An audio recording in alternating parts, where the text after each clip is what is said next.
এই দিকগুলো তো ভালো দেখো তো, এই পুরো এইগুলো তো ভালো না। এই সুপারভাইজার ভাই লাস্টের ফ্যানটা অফ করে দেন তো। লাস্টের ফ্যানটা বন্ধ হয়ে গেছে, ফ্যানটা বন্ধ হবে।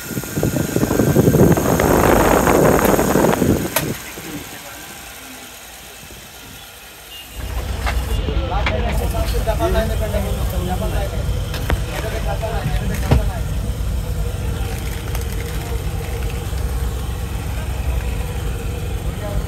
লাস্টেরটাই চলে, ওইটাই বন্ধ করে ভাই।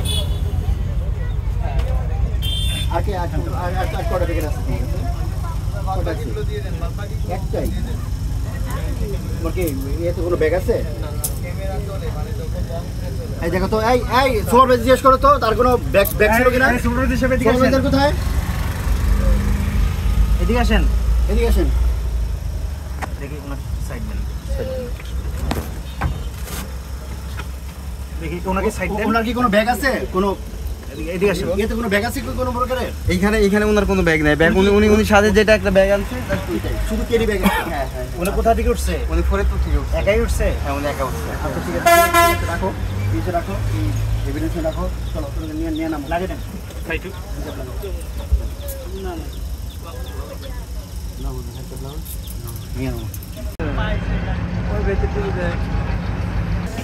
আপনারা সব ধরনের ক্ষেত্রে সতর্ক থাকবেন, ঠিক আছে?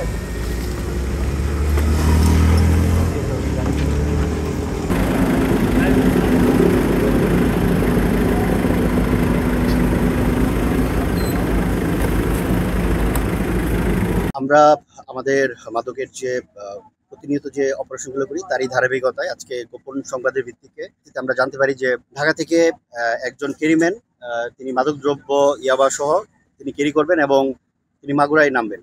তারই এই সংবাদের ভিত্তিতে আমরা এই মাগুরা সদরের এই টার্মিনাল এলাকায় আমরা একটি তল্লাশি অভিযান করি এবং তল্লাশি করার মধ্যে আমরা দেখতে পাই যে উনি গোল্ডেন লাইন নামক এক বাসে করে তিনি ঢাকা থেকে আসেন। তো তার ব্যাগ আমরা চেক করে আমরা তার ব্যাগে কিছু পরিমাণ ইয়াবা পাই, বাট কতগুলো পাওয়া গেছে সেই পরিমাণটা এখনো জানা যায়নি, কারণ এটা গিয়ে গুনতে হবে, তারপরে আমরা বলতে পারবো যে কত পরিমাণ ইয়াবা